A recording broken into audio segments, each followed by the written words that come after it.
All this week long, you've heard others share how much John has meant to them and the impact that he's had on their lives. And today, you're going to hear what John has to say about his career. My foundation for getting in this business was writing. It was the only thing I was any good at. And so I tried to find a career that utilized writing. Journalism seemed like a good fit. I tried all newspaper, radio, TV, and I loved TV because it was a combination of words and pictures and sound. Oh, hell, drug dealing house, man. No, man, I won't be on no TV, man. What's that? I won't be on no TV. Nobody's coming here. I'm not. You're not selling drugs right here? No, nobody's doing anything. Do you live here? I got nothing to say to you.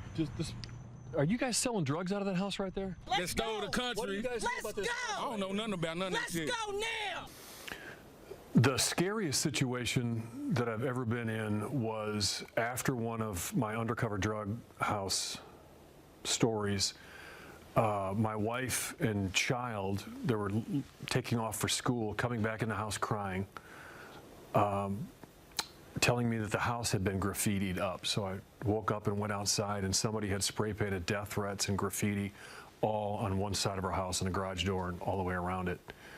And I wasn't ever really scared until that moment. We had to have 72-hour police protection, and the station really did right by me in terms of protecting us in the aftermath of that. But that kind of opened up my eyes. But people all the time ask me, why do I do these really dangerous undercover drug investigations? And I always tell people, like, I'm putting myself in dangerous spots because the people coming to me are in dangerous spots. Their kids can't play in the yard. They can't enjoy their life. They're living in danger, and I'm in a position to help them. And so I've always tried to feel like our duty as public servants is to be the voice for people. So I feel like I'm their voice. And so I go out and I do that stuff, and I get a lot of positive feedback from people who tell me I did, in fact, change their neighborhoods. I think he's getting ready to come out that door. Hello! Well, the most incredible person I've ever met in my life, this goes all the way back to in 1989, there was a horrible crash in Spaghetti Junction where 2 young sisters died. And I was assigned the story, and I went to do the knock on the door at the family's house later that night. And, you know, you're expecting the worst, to get screamed at, door slammed in your face. And the father, Walt Queen, did the opposite. He invited us in. He was wonderful to us. He talked for over an hour about how great his daughters were. And I could sense there was something different about this guy.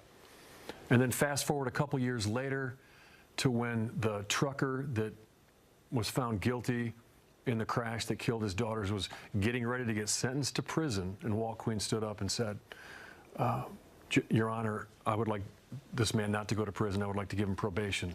We forgive him. And it startled everybody and startled me. And then as I followed Walt Queen's story through the years, I found that he embodied that spirit of forgiveness. That was liberating for us. We did that for ourselves, not for him. I hope that he went on about his life, and I think I told him that. I hope that he could forgive himself and move on with his life. When I have an opportunity to go somewhere, start taking some notes and share what I'm learning with people, like I did when I went to rehab and my journey through addiction recovery, I thought, what a profound way to share this as a journalist with other people. And so I wrote a book about it.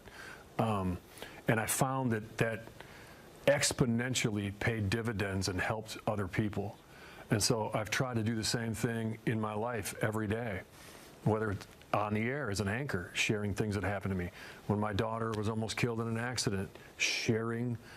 And we have so many more outlets now to do that. We have social media. You can just blog, you can write about things, and it gets through to people. So I think transparency is the fastest way to helping people. When he finally learned what's really important in life, it dramatically changed everything. That would be my tagline.